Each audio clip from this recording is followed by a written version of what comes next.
පාඩම් මාලාවේ 14 වෙනි පාඩම තමයි අද සාකච්ඡා කරන්නේ සංඛ්‍යා වර්ග සහ සංඛ්‍යා රට. ඊටාම ආකර්ෂණීය ගොඩක් ආස හිතන පාඩමක් තමයි මේ සංඛ්‍යා රට පාඩම.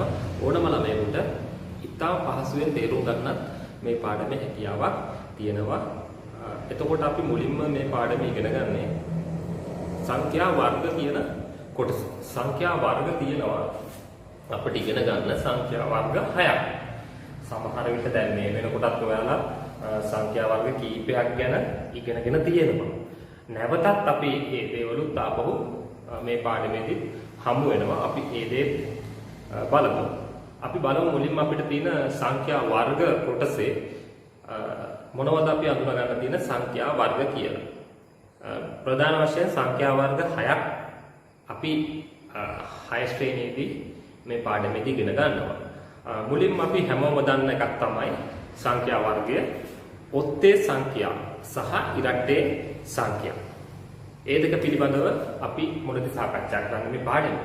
එහෙනම් ඔයාලා දන්නවා දැන් කරන්න ඕන විදිය පොත්පත් අරගෙන සංඛ්‍යා වර්ග සහ සංඛ්‍යා රට කියලා මාතෘකාව ලියලා මේ දෙන රූප සටහන් ඒ වගේම කරුණු බෝඩ් එකේ ලියන දේවල් ඒවත් ඔයාලා පොත්පත් වල සටහන් කරගන්න ඕන. හොඳයි. දැන් අපි මුලින්ම යමු ඉගෙන ගන්න ඉරට්ටේ සංඛ්‍යා කියන කොටස. ඉරට්ටේ සංඛ්‍යාවක් යනු කුමක්දයි කියලා කෙනෙක්ගෙන් අහුවොත් ඕනම කෙනෙක්ට පුළුවන් ඕනම දරුවෙකුට පුළුවන් කියන්න. දෙකෙන් ඉතිරි නැතුව බෙදෙන සංඛ්‍යාවක් ඉරට්ටේ සංඛ්‍යාවක් විදිහට හඳුන්වනවා කියලා. හරි. අපි පුංචි උදාහරණයක් බලමු. අපිට ලැබිලා තියෙනවා ද්‍රව්‍ය සමූහයක්. මේ සමූහයේ තියෙන ප්‍රමාණය බැලුවොත් 11ක් තියෙනවා. මේ 11 උත්තර සංඛ්‍යාවක්ද ඉරට්ටේ සංඛ්‍යාවක්ද කියලා බලා ගන්න නම් ළමයෙකුට කරන්න පුළුවන් මෙන්න මේ වගේ ගොඩවල් දෙකකට වෙන් කරන්න. ඒ කියන්නේ දෙකට බෙදන්න. ඉතුරුනොත් ඔත්තේ ඉතුරු නැත්තම් ඒ සංඛ්‍යාව ඉරට්ටේ. හරි. දැන් අපි වෙන් කරන ගොඩවල් දෙකකට.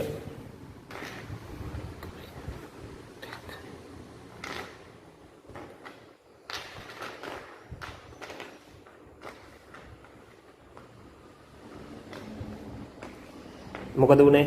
එකක් ඉතුරු වුණා. හරි. ගොඩවල් දෙකකට ගැහුවාම එකක් ඉතුරු වුණා. එහෙනම් මෙතන හැදුණු සංඛ්‍යාව ඔත්තේ සංඛ්‍යාවක් වෙනවා. මෙතන තියෙනවා 11ක්. 11 කියන්නේ ඔත්තේ සංඛ්‍යාව දෙකෙන් බෙදුවාම එකක් ඉතුරු වුණා. එහෙනම් දෙකෙන් ඉතිරි නැතුව බෙදෙන සංඛ්‍යා මොනවද? කොතනින්ද පටන් ගන්නෙ? අපි සාකච්ඡා කරමු. දෙකෙන් ඉතිරි නැතුව බෙදෙන සංඛ්‍යාවල ඉරට්ටේ සංඛ්‍යාවල මුල්ම සමාජිකයා තමයි බිඳුව. බිඳුව කියන්නේ ඉරට්ටේ සංඛ්‍යාවක් විදිහට හඳුන්වලා තියෙන්නේ. හරි. බිඳුවෙන් පස්සේ ඊළඟ ඉරට්ටේ සංඛ්‍යාව ලැබෙනවා අපිට 2 කියලා. ඊළඟට 4. ඊළඟට ලැබෙන්නේ 6. එහෙම බිඳුව 2 4 6 8 10 12 14 16 18 20 22 24 26 27 30 තව දිගට කොච්චරක් තියෙද කියලා හුවොත් අපිට කියන්න බෑ. සංඛ්‍යා රට සියල්ල අනන්ත සංඛ්‍යා රට තියෙනවා. ඉතින් අනන්තය දක්වා විහිදෙනවා මේ සංඛ්‍යා රට. එහෙනම් අපි මුලින් ඉඳලා පටන් ගත්තොත් අපේ මුලම සමාජිකයා බිඳුව ඉරට්ටේ සංඛ්‍යාව 2 4 6 8 10 ඒ විදිහට තමයි යන්නේ. හරි. දැන් දෙකෙන් බෙදුවම මේ සංඛ්‍යාවල එකක්වත් ඉතිරි වෙන්නේ නැහැ. අන්න ඒක තමයි මෙතන තියෙන ඉරට්ටේ සංඛ්‍යාවක් අඳුර ගන්න තියෙන ලක්ෂ්‍යය. අපිට සංඛ්‍යාවක් ඔත්තේද ඉරට්ටේද කියලා අඳුර ගන්න එක ක්‍රමයක් තමයි එහෙනම් ඒ සංඛ්‍යාව දෙකෙන් බෙදලා බලනවා ඉතිරි වෙනවද නැද්ද. ඉතිරි වෙනවා නම් එකක් ඉතිරි වෙනවා නම් ඒක ඔත්තේ සංඛ්‍යාවක් වෙන්නේ. හරියටම දෙකෙන් ඉතිරි නැතුව බෙදෙනවා නම් ඒක ඉරට්ටේ සංඛ්‍යාවක් වෙන්නේ. ඒක මේ වෙනකොට ඔයාලා දන්නවා. හරි. එහෙනම් ඉරට්ටේ සංඛ්‍යාවක් අඳුර ගන්න දැක්ක ගමන් අඳුර ගන්න පහසුම ක්‍රමේ ඔයාලා දැන් සාධක පාඩමේ මම ලියාදුණු පාඩමක් තිබුණා මගේ වීඩියෝ පාඩමක සාධක පාඩම කලින් පාඩමේ ඒකෙත් අපි මේ දෙකෙන් බෙදෙන සංඛ්‍යා අඳුරගත්තා හරියටම ඉරට්ටේ සංඛ්‍යා ටික අඳුරගත්තා. හරි. එහෙනම් ඒකෙදි අපි ගත්ත නීතිය මතකද?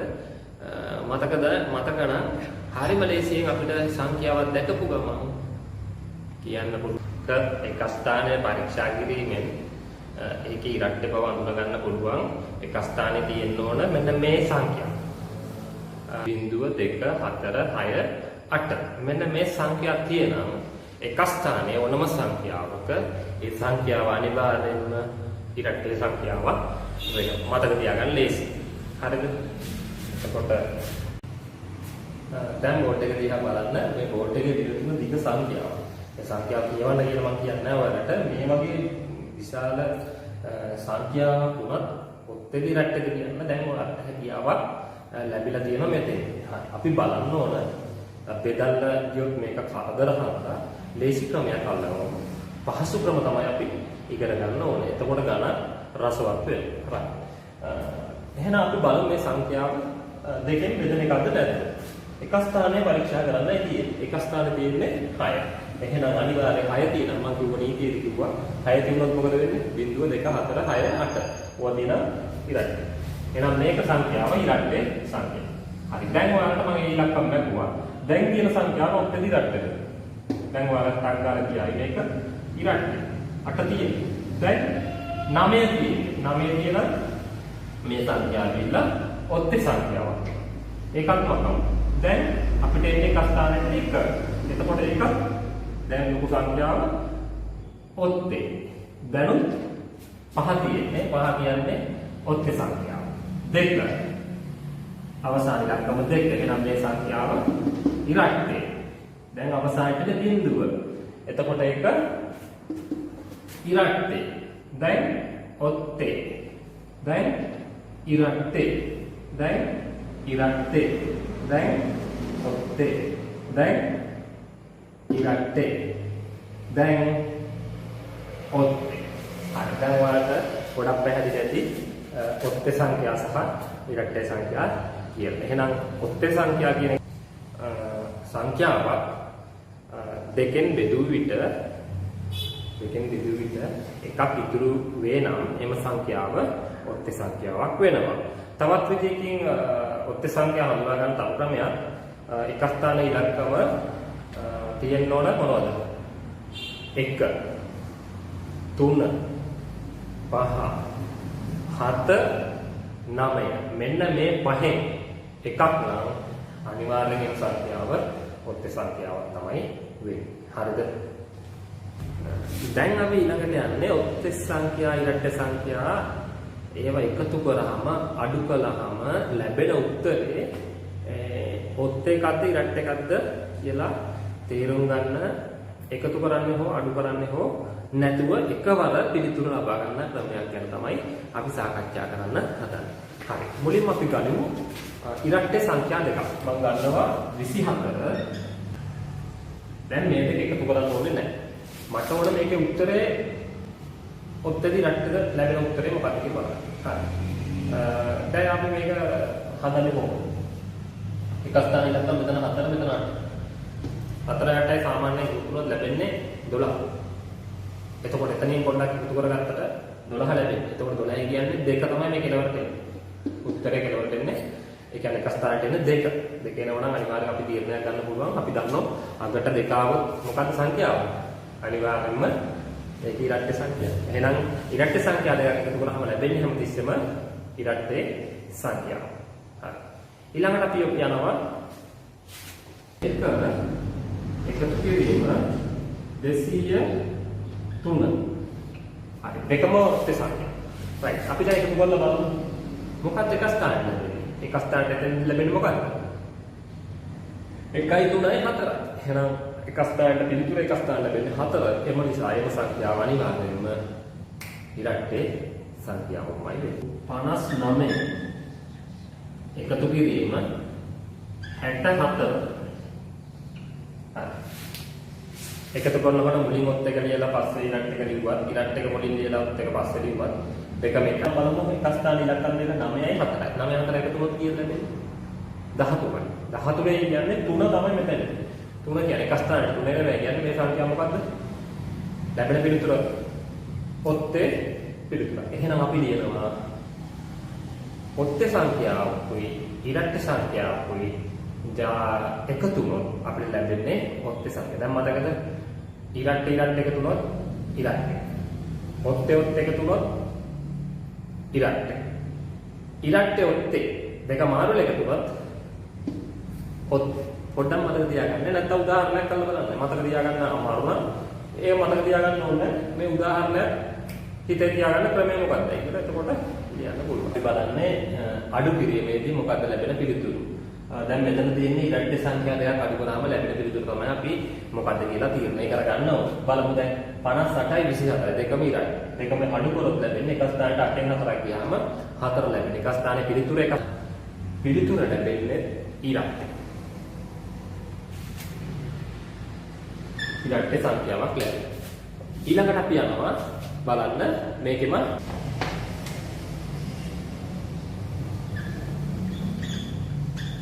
මම ගත්තා 79යි 25යි. දෙකම ඔත්තේ සංඛ්‍යා දෙක 9න් 5ක් ගියා. ලැබෙන්නේ 4. එහෙනම් පිළිතුර එක ස්ථානයට 4 ලැබෙනවා කියන්නේ මේක ඇවිල්ලා ඉරට්ට සංඛ්‍යාව. එහෙනම් ඔත්තේ දෙකක් අඩු කරාම ලැබෙන්නේ මොකද්ද? ඔත්තේ දෙකක් අඩු කරාම ලැබෙන්නේ ඉරට්ටේ සංඛ්‍යාව. හරි ලේසි දැන් මතක තියාගන්න. එක ඉරට්ටේ දෙකක් එකතු කරාම ලැබෙන්නේ ඉරට්ටේ.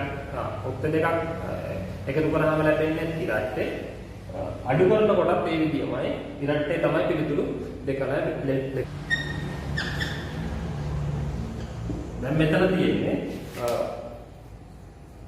ඔත්තේ සංඛ්‍යාවකින් ඉරට්ටේ සංඛ්‍යාවක් අඩු කරලා තියෙනවා. හරි. එතකොට කීයද බලමු ලැබෙන්නේ? මොකක්ද බලමු ලැබෙන්නේ? 9න් 2ක් ගියා 7යි. 7 එක ස්ථානට ලැබෙනවා කියන්නේ අනිවාර්යෙන් මේ ලැබෙන පිළිතුර මොකක්ද? ඔත්තේ. එහෙනම් මෙතෙන්දි ලැබෙන්නේ දැන් අපි බලන්නේ ඉරට්ට සංඛ්‍යා ඔත්තේ සංඛ්‍යා ගුණ කරාම පිළිතුර ලැබෙන්නේ මොකක්ද කියලා ගුණ කිරීමකින් තොරව ගන්න පුළුවන්. ඒක මතක තියාගත්තොත් right. අපි බලමු ඉරට්ට සංඛ්‍යා දෙකක් ගුණ කරාම ලැබෙන පිළිතුර මොන වගේ එකක්ද කියලා. ගමු ඉරට්ට සංඛ්‍යාවක් 4. ගමු ඉරට්ට සංඛ්‍යාව 6. 6 වරක් 4 24යි. 24යි. එහෙනම් අපිට ලැබුණු උත්තරය ඉරට්ට උත්තරයක් ලැබෙනවා. එහෙනම් ඉරට්ට සංඛ්‍යාවකින් ගුණ කරාම ලැබෙන පිළිතුර ඉරට්ට කියලා මතක තියාගන්න ඕනේ. දැන් බලන්නේ ඔත්තේ සංඛ්‍යා දෙකක් ගුණ කරන්න ලැබෙන පිළිතුර මොකක්ද කියලා බලමු. පස්වම 5යි. ඔත්තේ සංඛ්‍යාවක් ගුණ කරලා තවත් ඔත්තේ සංඛ්‍යාවකින් පිළිතුර ලැබුණා. ඔත්තේ පිළිතුර. එහෙනම් ඔත්තේ සංඛ්‍යා දෙකක් ගුණ කරාම ලැබෙන්නේ ඔත්තේ සංඛ්‍යාව. දැන් බලන්න සංඛ්‍යාවකින් ගුණ කරාම ලැබෙන පිළිතුර මොකක්ද? ඔත්තේ සංඛ්‍යාවකුයි ඉරට්ටේ සංඛ්‍යාවකුයි. ඔත්තේ වැඩි කර ඉරට්ටේ. 7 වරක් 4 28යි. ඒ කියන්නේ මේකත් ඉරට්ටේ. හොඳයි. දැන් අපි අවස්ථා තුනම කතා කරා. ඔත්තේ ඉරට්ටේ මේ දෙක මාරුවක් ප්‍රශ්නයක් නැහැ. ලැබෙන උත්තරේ ඉරට්ටේමයි. එම නිසා ඉරට්ටේ දෙකක් වැඩි කරොත් ඉරට්ටේ. ඔත්තේ දෙකක් වැඩි කරොත් ඔත්තේ. ඉරට්ටේ ඔත්තේ මාරු කරලා වැඩි කරොත් ලැබෙන උත්තරේ ඉරට්ටේ. මේකත් අපිට අර අපි කලින් දැම්මා වගේ වගුවක සටහන් කරගත්තොත් ඔයාලට පහසු වෙයි කියලා හිතනවා. ඔත්තේ සංඛ්‍යාවකින් ගුණ වෙලා තමයි ලැබුණේ ඔත්තේ සංඛ්‍යාව. අනිත් සෑම අවස්ථාවකදීම ලැබෙන්නේ ඉරට්ටේ සංඛ්‍යාව. එහෙනම් ඔත්තේ ගුණ කරාම විතරයි ඔත්තේ වෙන්නේ. අනිත් මතක තියාගන්න අනිත් ඒවායි ඉරට්ටේ. එහෙනම් මෙහෙම පහසුවේ එහෙම සටහන් කරගන්න. හරි. දැන් අපි මේ පාඩමේ එක කොටසක් ඉවරයි. ඒ කියන්නේ ඉරට්ටේ සංඛ්‍යා ඔත්තේ සංඛ්‍යා කියන දේ පිළිබඳව කියන්න තියෙන කරුණු ටික කියා දුන්නා. දැන් ඔයාලට තියෙන්නේ 14යි 1 අභ්‍යාසය ඉක්මනින් සම්පූර්ණ කරන්න. ඉතාලම වැදගත් ගණිතයේදී වැදගත් ළමයි වරද්දන ගොඩක් වරද්දන තැන කියා දෙන්න විවිධ කරන විදිය. මෙතන තියෙන්නේ වාක්‍ය තුනක් තියෙනවා. මේ තුනේ තියෙන්නේ එකිනෙකට වෙනස් උත්තර තුනක් තමයි ලැබෙන්නේ. බලන්න එහෙම ලැබෙන්නේ මොකද කියලා. ඔයාලට එක වගේ දැක්කම තේන්නේ එකම ප්‍රශ්නද මේ තියෙන්නේ නෑ. එකම ප්‍රශ්නේ නෙමෙයි තියෙන්නේ. බිංදුවත් 8ත් අතර අපි හිතමු ඉරට්ට සංඛ්‍යා ලියන්න කියලා. බිංදුවත් 8ත් අතර ඉරට්ට සංඛ්‍යා. එතකොට බිංදුව ගන්නවද? 8 ගන්නවද? බිංදුවත් 8ත් අතර කිව්වම ඒ දෙකම ඉතිරි වෙන්නේ නැහැ. එහෙනම් බිංදුවෙන් පස්සේ තියෙන ඉරට්ට සංඛ්‍යාව තමයි මුලින්ම ලියන්න ඕනේ. 2 4 6 සහ 6 විතරයි. 8යි වෙන්නේ නැහැ. බිංදුව 4 6. එතකොට පිළිතුරු 3යි තියෙන්නේ. හොඳයි අපි දෙවෙනි තරගය. බිංදුවේ සිට 8 දක්වා. සිට බිංදුවේ සිට. එහෙනම් බිංදුව ගන්න ඕන. බිංදුවේ ඉඳලා. බිංදුවේ සිට 8 දක්වා. 2 4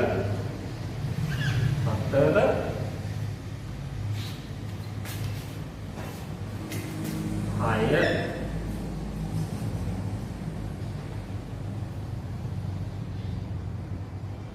8යි වෙන්නේ නැහැ.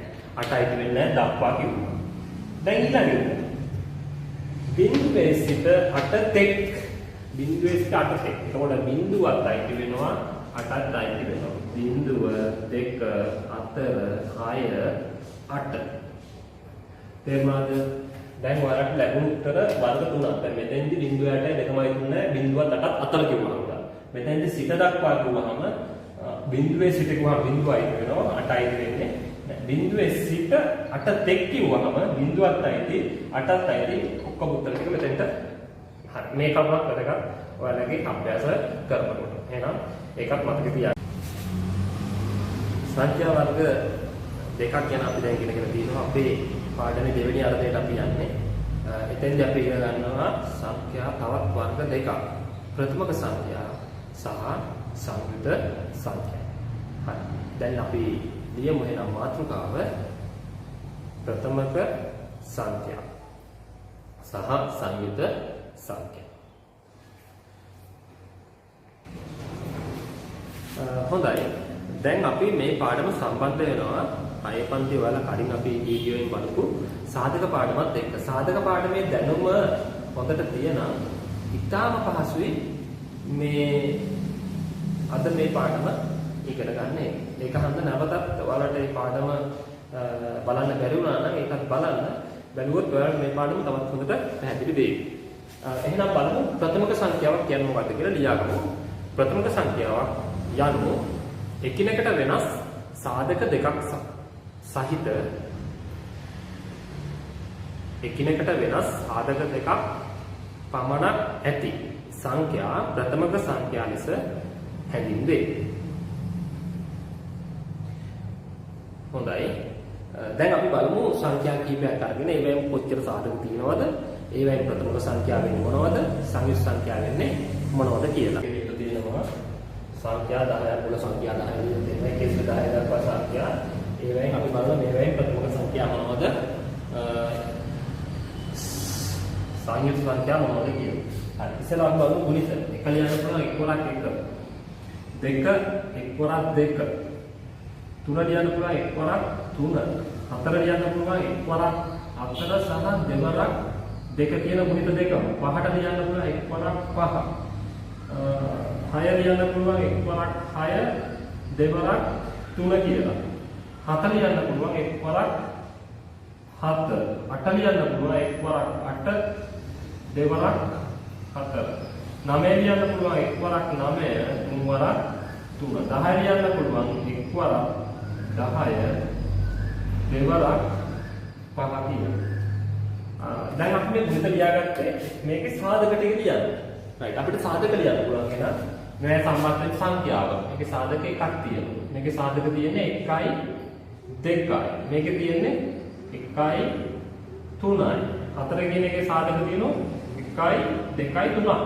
1 2 4 1 5 1 2 3 6 සාධක 4ක් අහුණයි. 7 සාධක 2යි. 1යි 7යි. මේකේ 1 2 4 8 9 1 3 9 10 1 2 5 10 සාධක 4ක්. දැන් ඔයාලට පේනවා මෙතනින් සාධක දෙකක් තියෙන සංඛ්‍යා ටික මම රවුම් කරනවා. අපිට මුලින්ම ආවන සාධක දෙකක් තියෙන සංඛ්‍යාව විදිහට 2. ඊළඟට තව සාධක දෙකක් තියෙන සංඛ්‍යාවක් තමයි 3. ඊළඟට තවත් සාධක දෙකක් තියෙන සංඛ්‍යාවක් තමයි 5.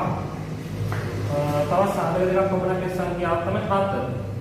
ඊළඟට සාධක දෙකක් ඇති 9 සාධක තියෙන 3ක්. ඒකට අයින් වෙන්නේ නැහැ. දැන් අපි මේ 10 දක්වා ගත්ත සංඛ්‍යා ටිකේ මෙන්න මේ සංඛ්‍යා 4 අයිති වෙන සංඛ්‍යා වර්ගය තමයි ප්‍රථමක සංඛ්‍යා කියලා හඳුන්වන්නේ. එහෙනම් අපි මේක දිහාගමු ප්‍රථමක සංඛ්‍යා කියලා. හරි. එහෙනම් අනිත් ඒවා ටිකද සංයුක්ත සංඛ්‍යා. එතකොට මෙතන විශේෂත්වයක් තියෙනවා. මෙන්න මේ 1 කියන සංඛ්‍යාව.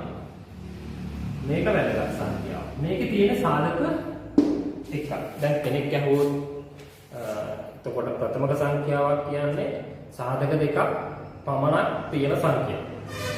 එතකොට සාධක දෙකකට වඩා එකිනෙකට වෙන සාධක දෙකකට වැඩියෙන් තියෙන සංඛ්‍යාවට අපි කියනවා සංයුත සංඛ්‍යා කියලා. සාධක දෙකට වැඩියෙන් තියෙන ඕන එකිනෙකට වෙනස්. එහෙනම් එකේ තියෙන්නේ සාධක එකයි. එතකොට එයා කවුද? එයා ප්‍රථමක සංඛ්‍යාවක්ද සංයුත සංඛ්‍යාවක්ද? ඒ දෙකටම ඒ නීති දෙකටම අයිති වෙන්නේ නැහැ. එහෙනම් එයා එක කියන එක කෙනා ලියන්නේ ඒක විශේෂ සංඛ්‍යාවක් කියලා හඳුන්වනවා. එක විශේෂ සංඛ්‍යාවක්. එතකොට මෙතන අපි අලු පාටෙන් තියෙන 7 6 8 9 10 වැනි සංඛ්‍යා සංයුක්ත සංඛ්‍යා කියලා කියනවා. සංයුක්ත සංඛ්‍යා.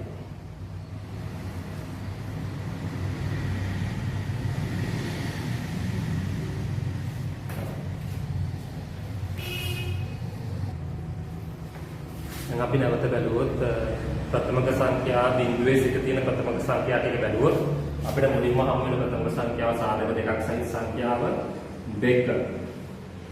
ඊළඟට 3 5 7 11 13 මේ ආකාරයෙන් සාධක දෙකක් තියෙන සංඛ්‍යා ගොඩාක් අනන්ත දක්වා තියෙනවා. දැන් මේ සංඛ්‍යා ටික දිහා බැලුවහම ඔයාලට පේන කාරණයක් තමයි ඔත්තේ රට්ටේ ඉගෙන ගන්න අපිට මේකේ තියෙන සංඛ්‍යා ටික බලුවොත් මේ සියල්ල ඔත්තේ. එතකොට මේ 2 කියන එක කියන 2 විතර ඉරට්ට. එහෙනම් ප්‍රථමක සංඛ්‍යා අතර තියෙන එකම එක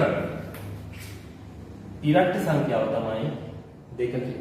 ඒකත් විභාගයේ ගොඩක් වෙලාවට අහන ප්‍රශ්නයක් තමයි ප්‍රථමක සංඛ්‍යාවල ඇති එකම ඉරට්ටේ සංඛ්‍යාව කුමක්ද කියන්නේ.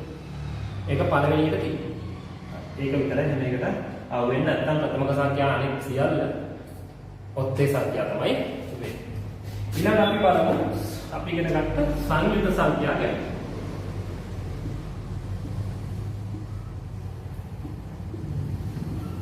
සංයුක්ත සංඛ්‍යාවල පටන් ගන්න තියෙන්නේ කියනද 1 නෑ 2 නෑ 3 නෑ 4. 7 6 8 9 10 12 එහෙම යනවා. එතකොට මෙතෙන්දී මේ හැම සංඛ්‍යාවකම එකිනෙකට වෙනස් සාධක දෙකකට වඩා වැඩිපුර තියෙනවා. දැන් අපිට අභ්‍යාස කරන්න ගියාම 14යි 2 අභ්‍යාස මාලාවේ තියෙන මේ පාඩමේ මේ කොටසේ අහන ප්‍රශ්න අනුයාත ප්‍රථමක සංඛ්‍යා දෙකක් කියන්නේ මොකක්ද? අනුයාත කියන්නේ එක ළඟ පිහිටි 2යි 3යි එක ළඟ පිහිටි 3යි 5යි එක ළඟ පිහිටි ප්‍රථම සංඛ්‍යා දෙකක්. 6යි 8යි එක ළඟ පිහිටි සංඛ්‍ය සංඛ්‍යා දෙකක්. අනුයාත සංඛ්‍ය සංඛ්‍යා දෙකක්. හරි, එක ළඟ කියන එක අනුයාත කියන වචනේ ඔයාලගෙන් අහනවා. එතන තේරුම දැනගන්න. දැන් අපි බලමු මේකේ තව ප්‍රශ්නයක්. එකතුව 20ක් වන ප්‍රථමක සංඛ්‍යා යුගලක් ලියන්න කියලා ප්‍රශ්නයක් දෙන්න. එහෙනම් බලන්න එකතුව 20ක් වෙනවා. මේ දෙකේ පුරන්නේ මේක නෑ. 5යි 7යි නෑ. 13යි 7යි එකතු කරොත් 20. එහෙනම් උත්තරය වෙන්නේ ප්‍රථම සංඛ්‍යාව තුල 7 සහ 13 කියලා අපිට ලියන්න පුළුවන්. එකතුව 20ක් වන ප්‍රථම සංඛ්‍යා යුගලක්. හොඳයි දරුවනි, දැන් අපි අපේ පාඩමේ අවසාන භාගයට රඟාගෙන ඉන්නේ. අපිට තියෙන තව සංඛ්‍යා වර්ග දෙකක් හඳුනා ගන්න. ඒවයි රටක් ඉගෙන ගන්න. ඒ සංඛ්‍යා වර්ග දෙක තමයි ත්‍රිකෝණ සංඛ්‍යා සහ සමචතුරස්‍ර සංඛ්‍යා. මේ සංඛ්‍යා දෙකම ඔයාලට එදිනදා ජීවිතයේ දකින්න අවස්ථාව ලැබෙනවා. දරුවනි, ඔබ මේ දකින්නේ එක්තරා බට ගොඩක් යම්කිසි සංඛ්‍යා රටාවක් ලැබෙන පරිදි එක මත එක ගොඩගසා ඇති ආකාරය. මෙම රටාව දිහා හොඳින් නිරීක්ෂණය කරන්න. මෙහිදී තට්ටු 4කට මෙම බට තබා ඇති ආකාරයත් ත්‍රිකෝණයක් සෑදෙන පරිදි එම බට ටික තබා තිබෙන ආකාරයත් ඔයාලට පේනවා ඇති. ඉතින් යටම තට්ටුවේ බට 4යි, ඊළඟ උඩ තට්ටුවේ බට 3යි, ඊළඟට 2යි, ඊළඟට 1යි. මෙසේ සකස් කරන රටාවට අපි කියන්නේ ත්‍රිකෝණ සංඛ්‍යා රටාව කියලා. දැන් මේ වගේ දේවල් ඔයාලා තව දැකලා ඇති. කඩවල් වල සැමන්ටින් මේ විදිහට එකක් මත එකක් කියලා අසුර ලස්සනට ත්‍රිකෝණයක් ලැබෙන පරිදි ගොඩක් වගේ ගහලා තින ඔයාලා ඕන තරම් දැකලා ඇති. ඒ වගේම තමයි මේ ඔයාලා මේ ත්‍රිකෝණ සංඛ්‍යා රටාව පොඩි කාලේ නොදැනුවත්වම කරලා තියෙනවා. මේක වෙසක් කාලේට එහෙම එකතු කරන ආසාවක් ඔයාලට තියෙනවනේ පොඩි කාලේ. ඉතින් අපි මේ කාඩ් එක එකතු කරගෙන ඊට පස්සේ මොකද කරන්නේ? වෙසක් කාඩ් වලින් ඔයාලා තොරන් හදනවා. තොරණක් ගහනකොට එකක් මත එකක් තියලා යට එකින්ක වැඩි කර කර උඩම තට්ටුවේ 1යි, ඊළඟ 2යි, 3යි, 4යි, 5යි එහෙම Taman තියෙන වෙසක් කාඩ් ගන්න. ඒ විදිහට තොරන් හදලා ඇති ඔයාලා අනිවාර්යයෙන්ම පොඩි කාලේ. ඉතින් ඒ කාලේ ඉගෙන ගත්ත දේම තමයි තව පොඩ්ඩක් වැඩි දුර අපි මෙහෙදී අධ්‍යයනය කරන්නේ ටයිප්. ඉතින් ඒවා කරපු ළමයින්ට මේ පාඩම් කියනකොට ඒවා මතක් වෙලා ඇති. හරි. දැන් මම ත්‍රිකෝණ සංඛ්‍යා රටාවේ පළවෙනි රටාව 2 3 4 5 ආදි වශයෙන් මුල් රටා කීපය ඔයාලට කරලා පෙන්නන්නම්. ඒවා පොත්වල අපිට පුළුවන් පංචක කපලා අලවන්න, නැත්නම් කඩේ තියෙනවා වියදමක් යනවා පොඩ්ඩක්. ස්ටිකර් කාඩ් වල තියෙන තරු තියෙන ඒවා රවුම් තියෙන ඒවා අලවලා ලස්සනට මේක හදලා ඒ ත්‍රිකෝණ සංඛ්‍යා රටා ටික පොතේ අලව ගන්න පුළුවන්. එහෙනම් අපේ මාතෘකාව ලියමු. අද ත්‍රිකෝණ සංඛ්‍යා රටාව. හරි, දැන් බලන්න මම ත්‍රිකෝණ සංඛ්‍යා රටාවේ අවස්ථා 5ක් පළවෙනි අවස්ථාවේ ඉඳලා රටා 5ක් සකස් කරනවා පෙන්නනවා. ඒක තමයි ඔයාලා පොතේ ඔයාලගේ පොත්වලත් මේ විදිහට කපලා අලව ගන්න රූප සටහන් සම්පූර්ණ කරගන්න. හරි, දැන් මම පළවෙනි රටාව පළවෙනි ත්‍රිකෝණ සංඛ්‍යාව 1. දෙවෙනි එක මෙන්න 1යි 2යි. ඊළඟ එක 1යි 2යි ඊළඟට 3යි. දැන් ත්‍රිකෝණයක් විදිහට මෙතනත් හැදුනා. හරි, ඊළඟ අවස්ථාව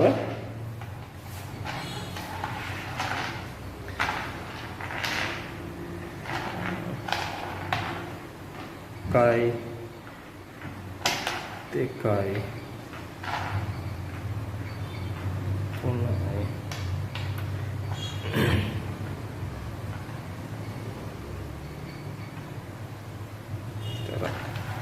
ඊළඟ අපේ අවස්ථාවට යන්න එකයි දෙකයි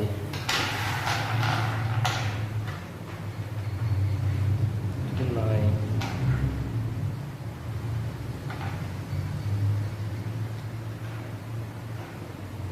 හතරයි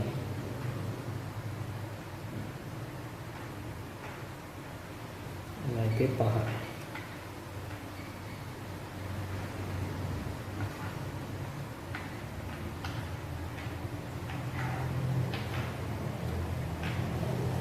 අපි දැන් සකස් කළා රටා පහක්.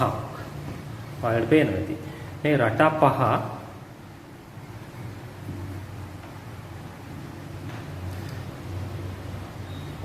ඔයාලයි පොත්වල සටහන් කරගන්න ඕනේ. එතකොට පළවෙනි ත්‍රිකෝණ සංඛ්‍යාව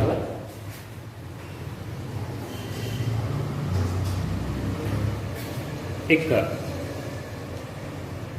දෙවෙනි ත්‍රිකෝණ සංඛ්‍යාව 3. තුන්වෙනි ත්‍රිකෝණ සංඛ්‍යාව මෙතන තියෙනවා 6ක්.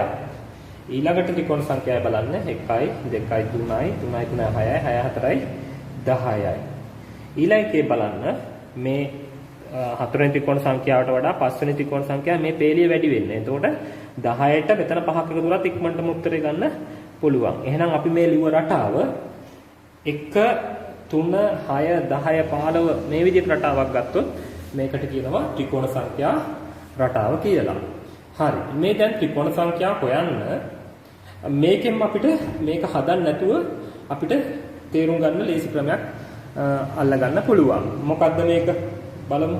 පළවෙනි එක කොහොමත් 1. දෙවෙනි එකට එන්නේ 1යි 2යි එකතු කරලා. 1 මේක 1යි 2යි එකතු කරලා තමයි මෙතන උත්තරය අරන් තියෙන්නේ. 6 කියන එක බලන්නකො. තුන්වෙනි ත්‍රිකෝණ සංඛ්‍යාව ඇවිල්ලා තියෙන්නේ පළවෙනි පේලිය 1යි මේකේ 2යි මේකේ 3යි. 1යි 2යි 3යි එකට එකතු වුනහම ඒ ලැබෙන උත්තරෙන් තමයි තුන්වෙනි ත්‍රිකෝණ සංඛ්‍යාව ලැබෙන්නේ. දැන් හතරවෙනි එක බලන්න. එකතු වෙලා තියෙන සංඛ්‍යා බලන්න පළවෙනි පේලිය 1යි 2යි 3යි පුතේ ඊළඟ එකේ 4යි. ওই ටික එකතු වුනහම 10 හැදෙනවා. පස්වෙනි ත්‍රිකෝණ සංඛ්‍යාව 1යි 2යි 3යි 4යි 5යි. එහෙමනම් කෙනෙක්ට අහන්න පුළුවන් ත්‍රිකෝණ සංඛ්‍යා 6 වෙනි 7 වෙනි ත්‍රිකෝණ සංඛ්‍යාව ඇහුවොත් අපිට එකතු කිරීමෙන් ක්‍රමයෙන් ගන්න පුළුවන් අඳින්න නැතුව ඕන ගන්න පුළුවන් 1යි 2යි 3යි 4යි 5යි 6යි 7යි. 4 වෙනකන් සංඛ්‍යා ටික එකතු කරන් ගියාම ලැබෙන්නේ 7 වෙනි ත්‍රිකෝණ සංඛ්‍යාව. ඒ වගේම 10 වෙනි ත්‍රිකෝණ සංඛ්‍යාව ඇහුවොත් අපිට පුළුවන් ඒ සංඛ්‍යා ටික එකතු කරලා බලලා උත්තරේ ලබා ගන්න. හරි. දැන් මම හිතනවා ඔයාලට ත්‍රිකෝණ සංඛ්‍යා කියන්නේ මොකක්ද ඒක හැදෙන විදිය කොහොමද? ඒවා අපිට හොයාගන්න ක්‍රමය මොකක්ද? තවත් ක්‍රමයක් මේක හොයාගන්න තියෙනවා. ඒක ඉහළ පන්තියකදී ඉගෙන ගන්න පුළුවන්. ඊළඟ අවුරුද්ද ඇතුළත. හරි. එහෙනම් මේ ටික පොතේ සටහන් කරගන්න. ඒ වගේම පොත ලස්සනට මේ වලවලා හදා ගන්න.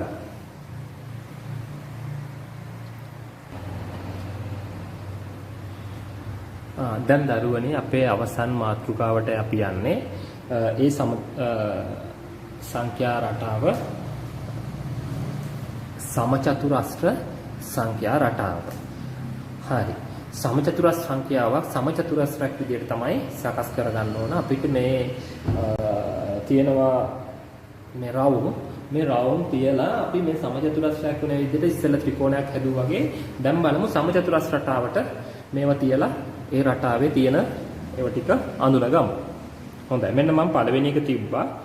පළවෙනි සමචතුරස්‍ර සංඛ්‍යාව තමයි ඔය තියලා තියෙන්නේ 1. එතකොට මේක ත්‍රිකෝණ සංඛ්‍යාවත් පළවෙනි 1 තමයි. සමචතුරස්‍ර සංඛ්‍යාවත් 1. ඊළඟ එක අපි තියනවා. එතකොට සමචතුරස්‍රයක් හැදෙන 2යි මෙහෙම සමචතුරස්‍රයක් වෙන විදියට තියන්නේ. පේලි 2යි තීර 2යි. මේ පැත්තට 2යි මේ පැත්තට 2යි. එතකොට කොටුවක් වගේ සමචතුරස්‍රයක් හැදුණා. එහෙනම් පළවෙනි එක දෙවෙනි එක. තුන්වෙනි එකේදී මේක වැඩි කරනවා මම 1 2 3යි. මේ පැත්තට 3යි පේලි 3ක් එහෙනම් තියෙනවා.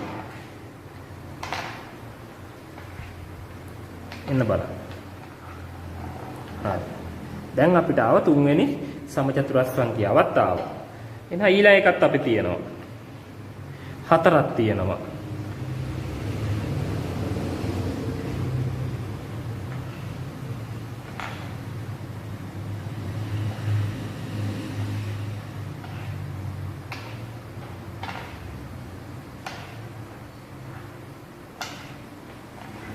හරි. දැන් අපි හදාගෙන තියෙන්නේ සමචතුරස්‍ර රටාවේ අවස්ථා 4ක්. පළවෙනි අවස්ථාවේ ඉඳලා මේක පළවෙනි රටාව 2 3 4. දැන් මේ රටා 4 අපිට ලියන්න පුළුවන් මෙතනින් ලැබෙන සමචතුරස්‍ර සංඛ්‍යාවේ තියෙන රටාවේ තියෙන ඉලක්කම් ටික සංඛ්‍යා ටික 1. ඊළඟට මෙතන 4යි. ඊළඟට 9ක් තියෙනවා. මේ පැත්තට 4යි මේ පැත්තට 4යි. 16ක් තියෙනවා. එහෙනම් මේ විදිහට තමයි මේ සමචතුරස්‍ර සංඛ්‍යා රටාව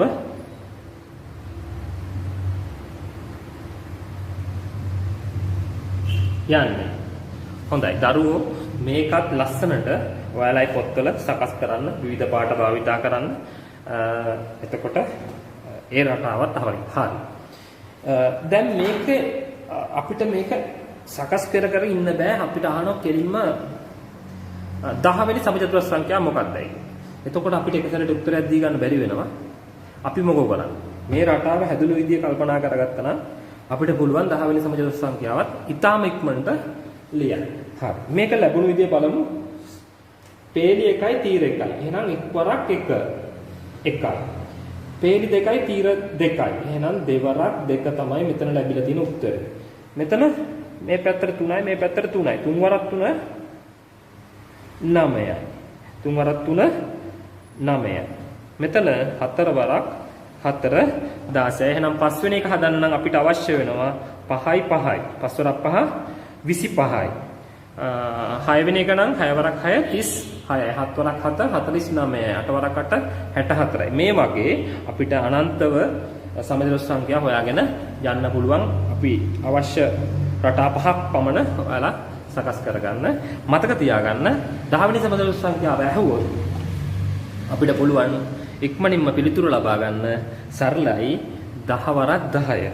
10 වරක් 10 කීයද? 100යි. එහෙනම් අපි 10 වෙනි සමචතුරස්‍ර සංඛ්‍යාව හදන්න නම් මේ වගේ අපිට තියෙන්න ඕන මේ රවුන්ඩ් 100ක්. නේද? හරි. එහෙනම් අපේ පාඩමේ කොටස් ටික